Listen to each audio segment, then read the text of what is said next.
So spring is coming and you're out shopping for a mower for whatever the reason might be, and you came across this company called Bad Boy and you're wanting to learn a little bit more about the mowers. So you're doing your research and they all pretty much look the same to you, and it's a lot of reading to figure out what's different. So you're looking for a helpful video that can maybe show you those differences. This is that video. We're going to go over the MZ Magnum, the ZT Avenger, and the ZT Elite today.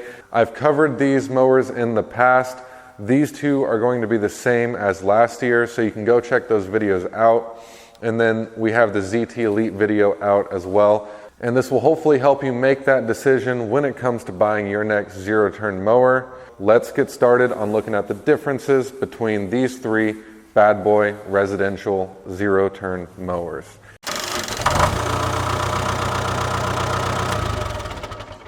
Starting with the MZ Magnum, looking at the cost.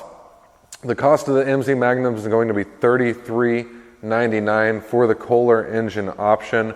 However, here and at Tractor Bob's, we mainly carry the Kawasaki engine option, and that's going to be the FR651V, and that's going to come in a cost at $38.99. Now, for just a few $100s more, you can get the ZT Avenger, which is going to have some more premium features on it. But one thing that it's stuck with is this Kohler 7000 series engine. There's nothing wrong with this engine. It's about a 2 to 3 acre engine, and it's going to be your high-end residential quality zero-turn mower engine, and that's the Kohler 7000 series. So you go from $38.99 for this Kawasaki MZ Magnum to $41.99 for the ZT Avenger. For the ZT Elite, you're also going to have 3 engine options. One of them is the exact same engine that you're going to find here on the ZT Avenger. The other one is the Pro series of the 7000 Kohler. And then the last one is the one that we have on this ZT Elite here, and that's the Kawasaki FR730V. It's going to be your entry-level commercial grade zero-turn mower engine. It's going to be a little bit more efficient, a little bit more heavy duty, and all in all, a little bit more reliable as far as longevity and performance goes. So that one takes the cake there. Now, it is the most expensive at $51.99 for the Kawasaki engine option, but you can get it for around $48.99 if you're looking at the Kohler engine option. However, that ZT Avenger does a great job of bridging these two mowers and coming in at a cost that comes a little bit less than exactly the middle between the two price points here. It's a little bit closer in price to the MZ Magnum. So the next thing let's look at is the transaxles, because that's really what matters, the engine and the transaxle for your mower. This is actually going to have the EZT integrated unit, which means it's a non-serviceable pump, which actually means that you're not going to be able to service it. You can only replace it when it goes bad.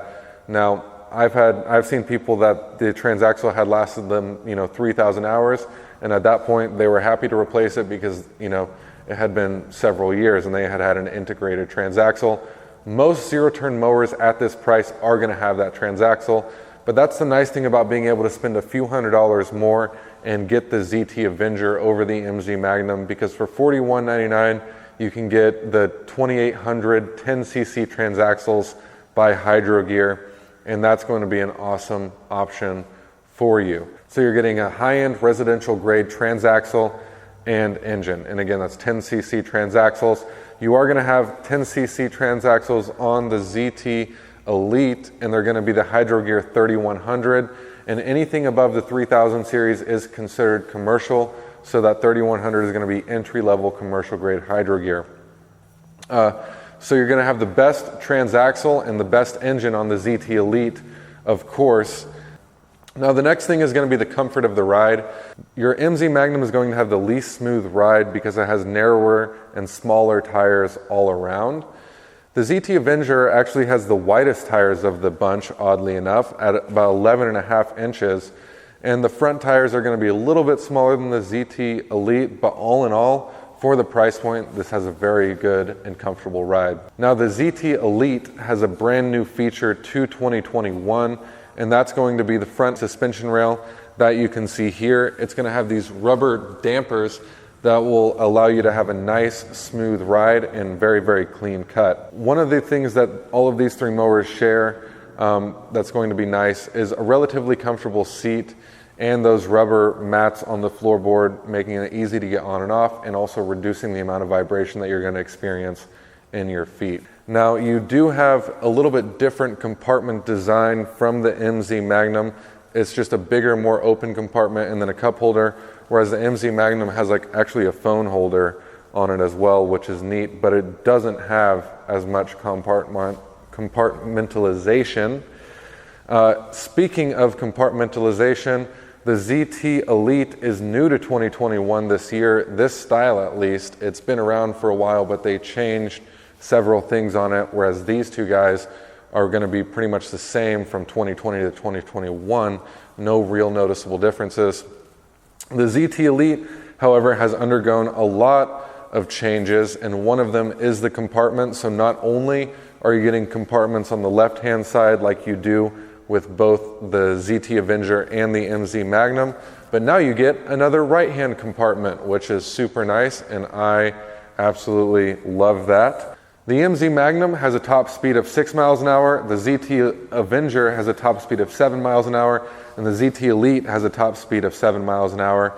These two you'll pretty much be able to mow at top speed. I would recommend mowing with the MZ Magnum at about 4 to 5 miles per hour. The mowing decks themselves actually do come in different size options. For the MZ Magnum, you're going to be able to choose between a 48 and a 54-inch cutting option. The ZT Avenger is going to have a 54 or a 60-inch cutting option. And then the ZT Elite is going to offer a 48, a 54, or a 60-inch cutting option. Actual handbrake themselves is going to be a little bit more premium on the ZT Avenger and the ZT Elite. It has this rubber padding on the top, whereas the MZ Magnum, it's down here and it's just this more metal lever. Honestly, not a huge difference at the end of the day. Just the parking brake is going to be a little bit nicer on the Avenger and the Elite. And then just a couple other things before we end it. The ZT Elite is actually going to have the deepest deck, which is not going to get as much gunk stuck up in it if you got really, really thick, tall grass that you're having to mow through. Whereas the ZT Avenger and the ZT Elite have a little bit more shallow deck. Not a huge difference there. You just get a little bit more metal on that ZT Elite. And then on the ZT Elite, brand new to this year, they have different spindle covers. The spindle covers are found right here over the top of your spindles, of course. You know, the past years they have this Bad Boy logo right on the top, which is really cool and I like, but I like these ones even more this year. They took away the logo and they made the actual spindle cover kind of go along with the design of the body on the side, along with having the black front suspension rail as opposed to the orange one like they had in 2020. Those are going to be really the major differences between your ZT Elite, your ZT Avenger, and your MZ Magnum. So which one should you buy? Well, I would say if you're, an acre or less and you're looking for a zero-turn mower, the MZ Magnum is going to be a good choice for you because it comes in that 48-inch cutting option. If you have some tricky, irregular terrain and you want a really clean cut, the cleanest cut possible, but don't want to break the bank, the ZT Elite is going to be a great option for you because it has the suspension, which is going to increase your cut quality and also give you a better, smoother ride. And it's also going to handle hills a little bit better as well. So I would recommend the MZ Magnum if you have like 1 or 2 acres. The ZT Avenger, I would recommend that 1 acre to 2.5, 3 acre range. If you're doing that once a week, maybe mowing somebody else's lawn on top of that, the ZT Avenger can definitely handle that. I would not recommend it necessarily for daily use. However, I could see somebody purchasing this mower and doing just that. Now, the ZT Elite is going to be for somebody who wants a great quality mower with entry-level commercial grade features and can have anywhere between 1 acre to, let's say, like 5 acres on their property. that they're going to be mowing any given week. So that's going to be a good mower for that. However, if you're going into that 5-acre range, I would really recommend that if you can spend more, to look at some of the more professional series options, just because your speed is going to increase quite a bit and you're going to be able to mow at a lot higher speed, making it a lot quicker to get the job done. So with that being said, I would recommend the ZT Elite also for people who are just starting out with their new business and don't want to break the bank on a new mower, but still want that commercial grade quality. That's a great option for you. So I hope this video has helped you out a little bit on understanding the differences in 2021 between the MZ Magnum, the ZT Avenger, and the ZT Elite. Now, we'll see in 2022 if these designs get changed, and if so, how much they get changed. However, I believe that the ZT Elite is going to be sticking with us for at least a couple years, being as they recently changed quite a bit of stuff to it. Like I said, check out each of the 3 videos on these specific mowers if you want to dive a little bit deeper into one. And then if you want any more information, you can visit tractorbob.com and find out some more stuff there. And lastly, if you enjoyed this video, it's very nice to get a thumbs up. That really helps us out a lot. And feel free to leave a comment if there's some other differences that you want to point out between these 3 mowers. That's always helpful for anybody out there looking to buy. Until next one, have a wonderful day and God bless.